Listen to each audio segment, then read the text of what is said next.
نحمده ونصلي على رسوله الكريم اما بعد فاعوذ بالله من الشيطان الرجيم بسم الله الرحمن الرحيم رب اشرح لي صدري ويسر لي امري واحلل عقدة من لساني يفقهوا قولي ربي يسر ولا تعسر وتمم بالخير اللهم اني اسالك علما نافعا ورزقا طيبا وعملا متقبلا آمین اللہم آمین۔ السلام علیکم ورحمۃ اللہ وبرکاتہ۔ اللہ سبحانہ و تعالیٰ کی توفیق اور اللہ تعالیٰ کی رحمت کے ساتھ ہم اپنے لیسن سورت البقرہ کی آیت نمبر 80 کا آغاز کریں گے، اس نیت کے ساتھ کہ اللہ سبحانہ و تعالیٰ اسے ہمارے لیے پڑھنا، اس پر عمل کرنا اور عمل کے ساتھ اسے دوسروں تک پہنچانا آسان کر دیں، آمین۔ اگر آپ نے ابھی تک ہمارا چینل سبسکرائب نہیں کیا تو پلیز سبسکرائب کر دیں اور بیل آئیکن پہ کلک کر دیں تاکہ ہماری ہر آنے والی ویڈیو آپ تک پہنچ سکے۔ جزاک اللہ خیر۔ آج کے لیسن میں ہم جانیں گے کہ کون سے ایسے غفلت کے پردے ہیں جو کہ اللہ سبحانہ و تعالی ہماری آنکھوں سے اور دلوں سے ہٹا رہے ہیں۔ اگر ہم تھوڑا سا پچھلی آیت کا جائزہ لیں تو اس میں ہم نے کیا پڑھا تھا کہ ہلاکت تھی ان لوگوں کے لیے، تباہی تھی ان لوگوں کے لیے، اور اتنے صاف احکامات تھے کہ جو قرآن کو پیچھے کر دیتے ہیں اور اپنے ہاتھ سے لکھی ہوئی کتاب کو آگے رکھ دیتے ہیں، سنتوں کو پیچھے کر دیتے ہیں اور اپنے لکھے ہوئے قولوں کو آگے رکھ دیتے ہیں، اور پھر کہتے ہیں کہ یہ اللہ کے پاس سے ہے تاکہ اس کے ساتھ کیا کریں، تھوڑی سی قیمت حاصل کر لیں۔ اور پھر ہم نے دیکھا تھا کہ اللہ تعالیٰ نے فرمایا تھا کہ نہیں، ان کی اس خلاقت کی وجہ جو ہے ان کے اپنے ہاتھوں سے کمانا ہے ان کا، کہ وہ اس کی وجہ سے کیا کر رہے ہیں، اپنے لیے تباہی کما رہے ہیں۔ آج ہم دیکھیں گے کہ اللہ سبحانہ و تعالیٰ اس آیت میں ہمیں کیا بتا رہے ہیں۔ بات کس کی ہو رہی ہے؟ بنی اسرائیل کی ہو رہی ہے، یہود کی ہو رہی ہے، لیکن ان آیات کو پڑھتے ہوئے یقین کریں ایسا لگتا ہے کہ جیسے یہ آج ہمارے ساتھ بھی یہی معاملے ہو رہے ہیں، آج ہمارے اندر بھی یہی برائیاں پائی جاتی ہیں، آج ہمارے اندر بھی یہی جراثیم پائی جاتی ہیں جس کی وجہ سے ہمارے معاشرے میں کیا ہو رہا ہے، دین اسلام پر انگلیاں اٹھ رہی ہیں، ہمارا دین بدنام ہو رہا ہے ایسے لوگوں کی وجہ سے۔ اس لیے ہمیں بہت ضرورت ہے غور و فکر کرنے کی، ہمیں بہت ضرورت ہے محاسبہ کرنے کی۔ آج کی آیت پر بھی اگر ہم غور کریں تو یقین کریں، جیسے پچھلی آیات میں ہم نے محاسبہ کیا تھا نا، اس آیت میں بھی ہمارے لیے عمل کے بہت سارے نقطے ہیں۔ تو چلے اپنے لیسن کو دیکھ لیتے ہیں۔ اعوذ باللہ من الشیطان الرجیم، بسم اللہ الرحمن الرحیم۔ وقالوا لن تمسنا النار إلا أياما معدودة قل اتخذتم عند الله عهدا فلن يخلف الله عهده أم تقولون على الله ما لا تعلمون۔ ترجمہ دیکھ لیں۔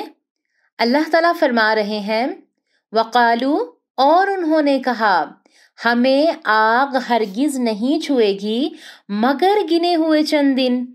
کہہ دیں، کیا تم نے اللہ کے پاس کوئی عہد لے رکھا ہے تو اللہ کبھی اپنے عہد سے خلاف نہیں کرے گا، یا تم اللہ پر وہ بات کہتے ہو جو تم نہیں جانتے۔ یہاں پر غور کریں، یعنی گنتی کے چند دن، یعنی تھوڑے سے دن، 3 یا 4 دن۔ یہود کا ایک فرقہ کہتا ہے کہ ہم نے بچڑے کی پوجا 40 دن کی تھی، اس لیے 40 دن کی سزا ہوگی ہمیں۔ یہود کا دوسرا فرقہ کہتا ہے کہ ہفتے کے 7 دن ہیں اور ہر ہفتے کے دن کے برابر 1 دن ہے، یعنی کہ صرف 7 دن، یعنی ایک جمعے کو جلیں گے تو زندگی کے سارے جو ہیں گناہ وہ دوسرے جمعے کی سزا تک پورے ہو جائیں گے۔ پھر جو ہے ان کا ایسا کہنا، یہاں پر غور و فکر کی بات ہے۔ اللہ تعالیٰ فرماتے ہیں کہ کیا میں نے ان سے کوئی وعدہ کیا ہے؟ اللہ تعالیٰ ہمیں ثبوت جو ہیں اس کے ساتھ بات کر رہے ہیں اور ثبوت مانگ رہے ہیں اور ثبوت مانگنا سکھا رہے ہیں۔ اللہ تعالیٰ ہمیں کیا یہاں پر بتا رہے ہیں کہ امت مسلمہ اپنی آنکھوں کو کھلا رکھو، یہود سے کہا جا رہا ہے کہ تم خوابوں کی جنت میں رہتے ہو، جنت اللہ کی ہے، وہ فیصلہ کرے گا کہ کس کو وہاں بھیجنا ہے۔ یہاں پر تھوڑا سا جائزہ لیتے ہیں۔ کیا کہا انہوں نے کہ جہنم کی آگ ہمیں ہرگز نہیں چھوئے گی مگر گنے ہوئے چند دن۔ اس سے مراد یہ ہے کہ آگ ہمیں، کون کہہ رہے ہیں؟ یہود کے بارے میں کہا جا رہا ہے کہ وہ ایسا کہتے تھے کہ ہمیں تھوڑے دن ہی چھوئے گی، پھر ہمیں آگ سے نکال لیا جائے گا۔ اس عقیدے کی وجہ یہ تھی کہ یہودی اپنے آپ کو اللہ تعالیٰ کا لاڈلا سمجھتے تھے۔ جب بھی میں تھوڑا سا سوال کروں ساتھ میں ہم نے جائزہ لینا ہے، کیا ہم بھی خود کو اتنا لاڈلا تو نہیں سمجھتے ہیں؟ پھر یہودی کیا کہتے تھے کہ دنیا کی عمر 7,000 سال ہے اور ہم ہر 1000 سال کے بدلے ایک دن دوزخ میں رہیں گے، اس لحاظ سے جہنم جانے کی کل مدت 7 دن بنتی ہے۔ ان میں سے کچھ لوگوں کا یہ خیال تھا کہ ہم نے 40 دن، جیسا کہ میں نے ابھی بتایا کہ 40 دن بچڑے کی عبادت کی ہے، اس لیے 40 دن جہنم میں رہیں گے، اور آخرت کے بارے میں ان کا یہ عقیدہ رکھنا کہ اللہ تعالیٰ کے چہیتے ہونے کی وجہ سے بچ جائیں گے، انسان کو دنیا میں اپنی فکر کرنے سے، جواب دہی کے احساس سے اور نیک اعمال کرنے سے روک دیتا ہے۔ پھر دیکھیں کہ یہودی اللہ تعالیٰ کی نافرمانی کرنے کے باوجود اتنے مطمئن کیوں تھے؟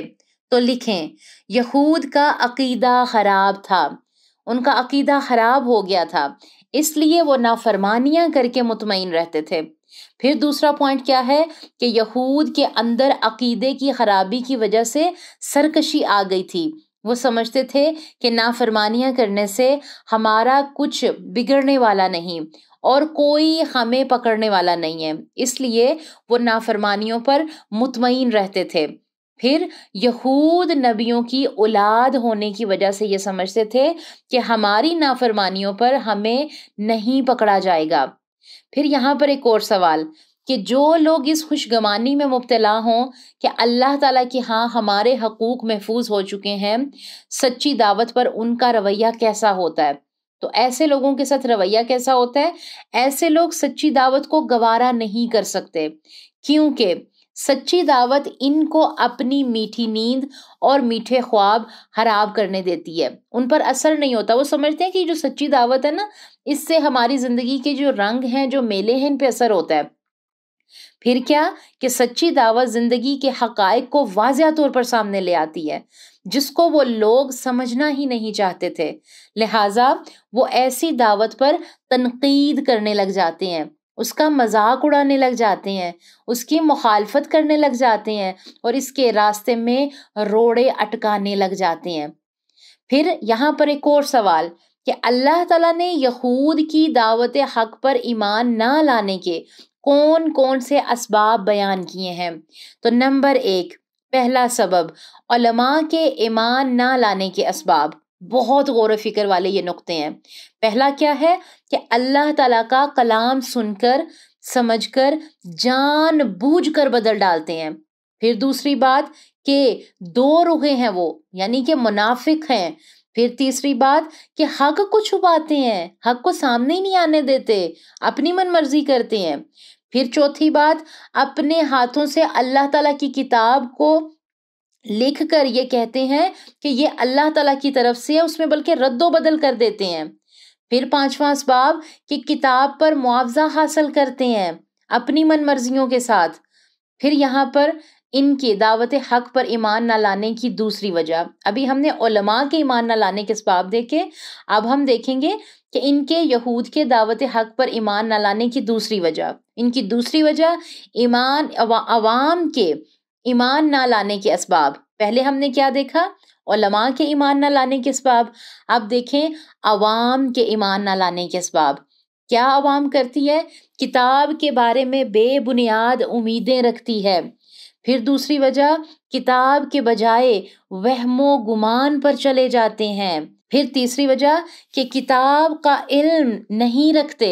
پھر یہاں پر یہود کے دعوت حق پر ایمان نہ لانے کی پھر تیسری وجہ، پہلی وجہ میں ہم نے کیا جانا کہ علماء کے ایمان نہ لانے کے اسباب، دوسرے میں ہم نے کیا جانا عوام کے ایمان نہ لانے کے اسباب۔ اب یہاں پر تیسرا پوائنٹ نوٹ کریں کہ مشترکہ سبب، یعنی علماء کا اور عوام کا، تیسرا مشترکہ سبب کیا ہے؟ یہ یقین کہ دوزخ کی آگ ہرگز نہ ہمیں چھوئے گی، یعنی عقیدے کی خرابی کہ آخرت کا گھر ہمارے لیے ہے۔ کیوں؟ کیونکہ ہم نبیوں کی اولاد سے ہیں، ہم اللہ تعالیٰ کے بڑے چہیتے ہیں۔ پھر آپ دیکھیں کہ اللہ تعالیٰ کیا کہہ رہے ہیں۔ اللہ تعالیٰ یہاں پر فرما رہے ہیں بہت غور و فکر کی بات، کہہ دو کہ کیا تم نے اللہ تعالیٰ سے کوئی عہد لے رکھا ہے تو وہ اپنے عہد کی خلاف ورزی کبھی نہیں کرے گا۔ یعنی اے رسول صلی اللہ علیہ وآلہ وسلم ان سے کہہ دو۔ جب یہاں پر یہ آ گیا تو ہمارا کیا ایمان ہے کہ یہ ہمارے پیارے نبی صلی اللہ علیہ وسلم سے کہا جا رہا ہے، اور ہمارے پیارے نبی صلی اللہ علیہ وسلم کے بعد کوئی نبی اور رسول نہیں آئے گا۔ اس لیے جب بھی ہم یہ پڑھیں گے نا تو وہاں پر الرٹ ہو جائیں کہ یہ حکم ہمارے لیے بھی ہے، ہم نے بھی اس پر غور و فکر کرنا ہے تاکہ ہم اپنی اصلاح کر سکیں۔ کیا کہا جا رہا ہے؟ یعنی اے رسول ان سے کہہ دو، کیا اللہ تعالیٰ نے تم سے عہد لے رکھا ہے؟ ایسا ہے تو وہ وعدہ شکنی ہرگز نہ کرے گا۔ کیا تم ایسی بات کہتے ہو جس کی حقیقت سے خود ہی نہ واقف ہو؟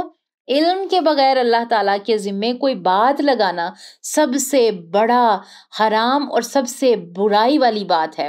یہ بہت برا فعل ہے کہ کیا رسولوں پر ایمان لا کر ان کی اطاعت نہ کرنے کا اللہ تعالیٰ سے تم نے عہد لے رکھا ہے؟ اگر ایسا ہے تو یقیناً یہ وعدہ اللہ تعالیٰ جو ہیں یہ پورا کریں گے۔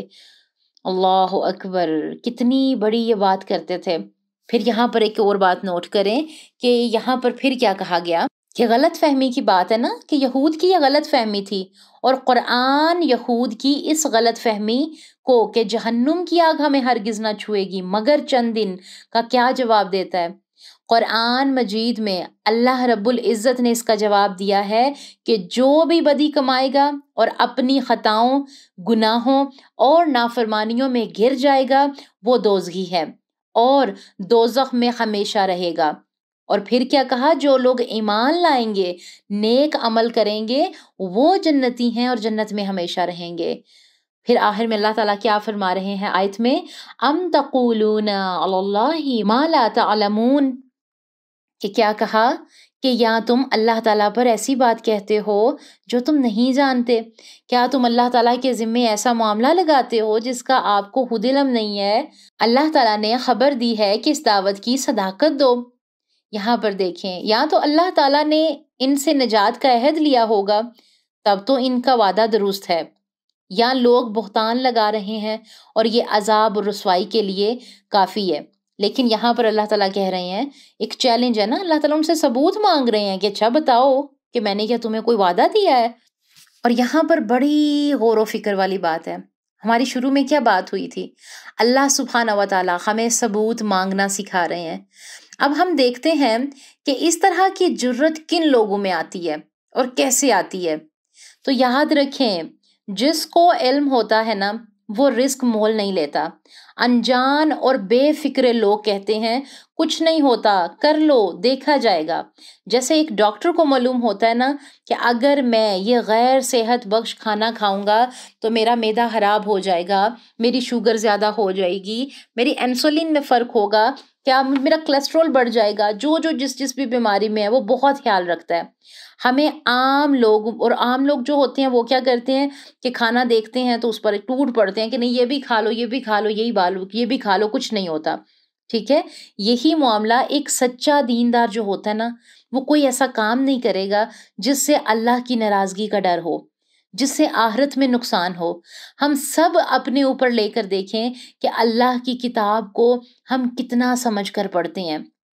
آج امت مسلمہ کا کیا حال ہے؟ اللہ تعالیٰ کی کتاب کو کیسے پڑھا جا رہا ہے؟ کیا ہم اس پر غور و فکر کرتے ہیں؟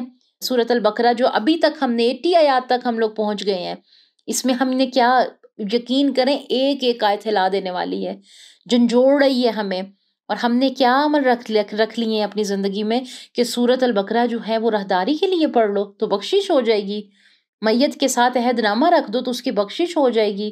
ہم کیا کر رہے ہیں اس قرآن کے ساتھ؟ ہم اللہ کے نبی صلی اللہ علیہ وآلہ وسلم کی زندگی سے کیا سیکھتے ہیں کہ جب ان کے دور میں کسی کی وفات ہو جاتی، کوئی مر جاتا تو وہ کیا پڑھتے تھے؟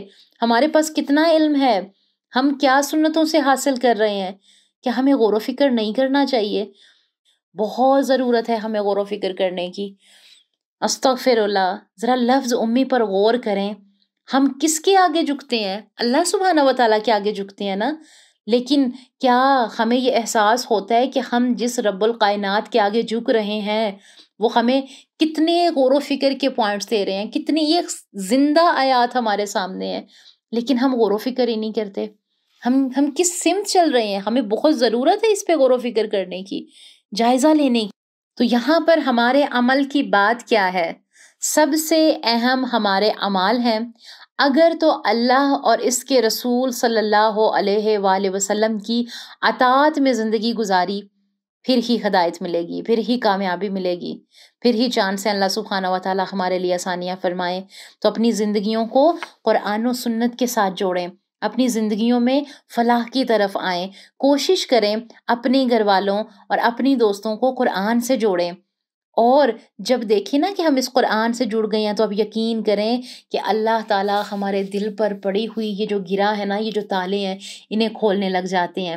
اللہ تعالیٰ ہمیں ان آیات کی روشنی میں غور و فکر کرنے والا اور ان پر عمل کرنے والا بنائے، آمین۔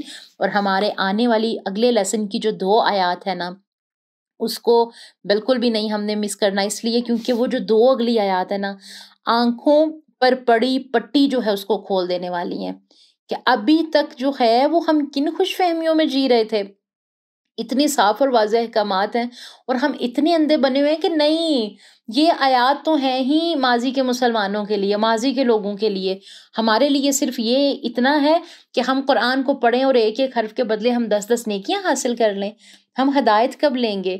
ہماری زندگیوں میں تبدیلیاں کب آئیں گی؟ تو بہت ضرورت ہے اس پر غور و فکر کرنے والی۔ اللہ سبحانہ و تعالیٰ ہمیں غور و فکر کی توفیق عطا فرمائے، آمین۔ انشاءاللہ اگلے لیسن پہ ہم بات کریں گے ان 2 آیات میں، تو پھر ہم دیکھیں گے کہ ان آیات میں ہمارے لیے عمل کی کون کون سی باتیں ہیں انشاءاللہ۔ جزاک اللہ خیرا کثیر۔